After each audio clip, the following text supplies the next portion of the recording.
Bismillahirrahmanirrahim. Assalamualaikum warahmatullahi wabarakatuh. Kami dari kelompok 4 yang beranggotakan Astuti Diah, Ayu Trianadia, dan Elok Triingka akan mempresentasikan macam strategi. Yang pertama, kita akan membahas tentang contoh kesinambungan antara strategi terhadap pengembangan misi dan tujuan, yang meliputi strategi atau formula, pengembangan misi 8 poin, penjabaran tujuan, dan taktik metode atau sasaran. Keuangan strategi produksi, strategi pemasaran. Yang pertama, produk atau jasa. Yang kedua, tipe pelanggan.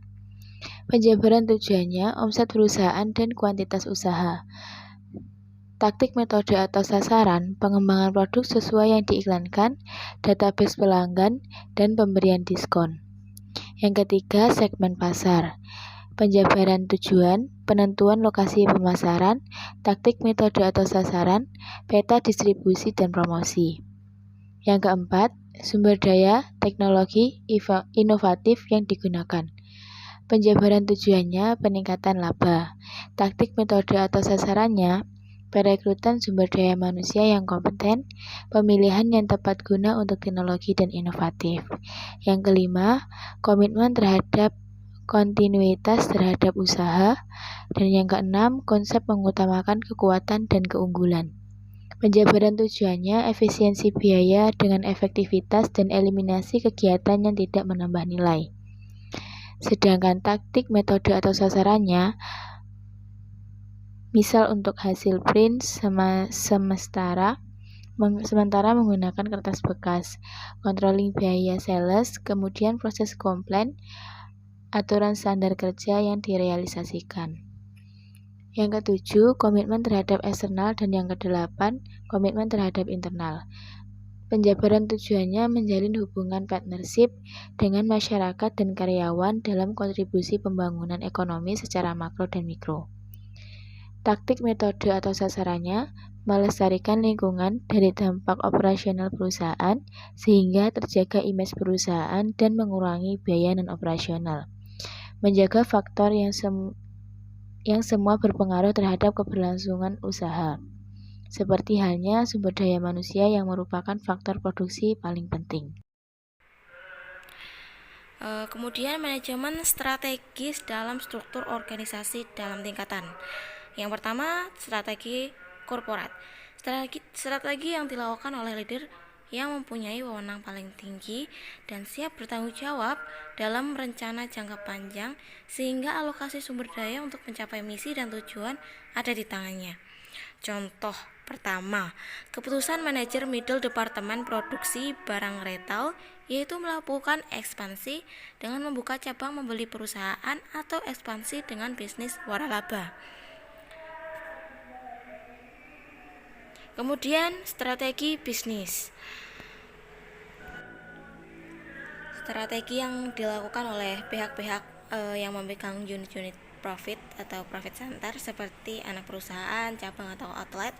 Usahanya meliputi keputusan yang bersaing produk pangsa pasar dan produk unggulan yang selalu memperhatikan denyut nadi dari faktor eksternal berkaitan dengan konsumer dan market, identifikasi pesaing sebagai profit center yang memperhatikan profit center lain yang tugasnya berbeda, seperti yang satu meningkatkan laba dan yang satu meningkatkan pangsa pasar. Lalu kemudian karena sebagai profit center maka penyelenggara akuntansi, biaya, dan center strategi produknya berbeda satu sama lain. Contoh strategi ini jelas dilakukan oleh masing-masing divisi suatu PT TPK. Kemudian strategi fungsional. Strategi yang dilakukan berkaitan dengan fungsi operasional seperti bagaimana produksi, bagaimana divisi pendukung, dan bagaimana pemasarannya. Dalam contoh strategi ini dilakukan oleh masing-masing departemen di masing-masing divisi PT TPK. Lalu poin selanjutnya, macam strategi secara umum. Berpikir secara mekanik adalah tahap berpikir untuk menyelesaikan masalah, pekerjaan, atau objek ketika masalah, pekerjaan, atau objek itu datang untuk diselesaikan. Kemudian berpikir secara intuisi adalah tahap berpikir ketika kita menjumpai masalah, lebih fokus pada penyebab masalah dan untuk diselesaikan. Itu artinya lebih membutuhkan spesialisasi, detail, dan kemampuan manusiawi untuk mengabaikan masalah secara keseluruhan, sehingga tugasnya yang detail sebagai pengawas dan pengarah dapat dilakukan. Kemudian berpikir secara strategis adalah tahap berpikir yang dimulai dengan mencari masalah yang mungkin ditemui. Pencarian kemungkinan adanya masalah tersebut dilakukan dengan cara mengidentifikasi, menggunakan analisis SWOT, mengelompokkan berdasarkan area, wilayah, golongan, atau tingkat sesuai dengan kriteria yang mau diukur. Kemudian proses pemilihan masalah yang paling penting atau paling mendesak di tiap pengelompokan tersebut. Setelah itu dilakukan strategi pemecahan masalahnya, kemudian dilakukan dengan berbagai cara, metode, dan terapan yang disebut dengan taktik, yang bentuknya berupa langkah-langkah kebijakan yang harus ditaati, isi program sesuai SOP, dan lain-lain sebagainya.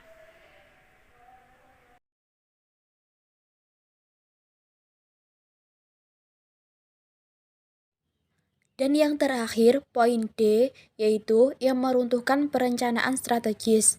Strategi adalah sebuah perencanaan perang yang berkaitan dengan persaingan, perebutan sumber daya, pencapaian tujuan, mendapatkan keuntungan, dan mempertahankan kontinuitas usaha dan lain-lain.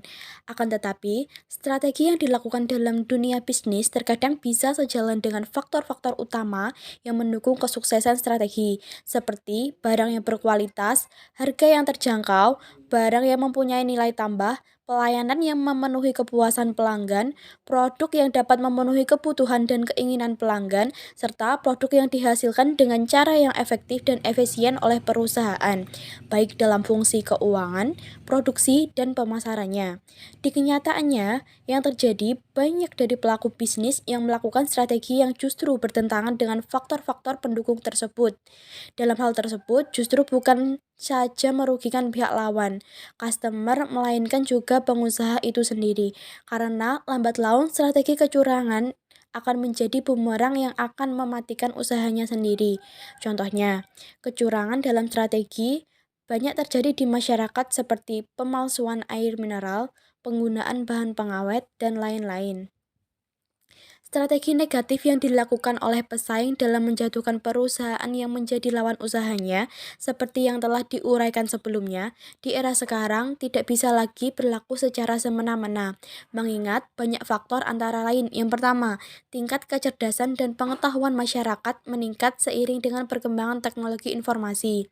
Yang kedua, berkembangnya jumlah pihak independen seperti lembaga, badan, organisasi, institusi pemerintah, dan konsultan yang telah melihat banyaknya kebutuhan masyarakat dalam mengatasi masalah konflik sosial ekonomi, sehingga jalur kemanusiaan, hukum, legalitas administrasi, agama, pendidikan, dan teknologi dapat ditempuh dalam upaya menyelesaikan masalah konflik sosial ekonomi. Yang ketiga, banyaknya panduan yang mendidik lewat berbagai media, seperti acara berbagi sukses di KTV, milik Kompas TV, dan acara investigasi di Trans7 yang menyajikan trik mengenai makanan asli atau palsu yang berefek pada kesehatan tubuh. Mungkin cukup itu yang dapat kami sampaikan dari kelompok 4. Ada kurang lebihnya kami mohon maaf. Wassalamualaikum warahmatullahi wabarakatuh.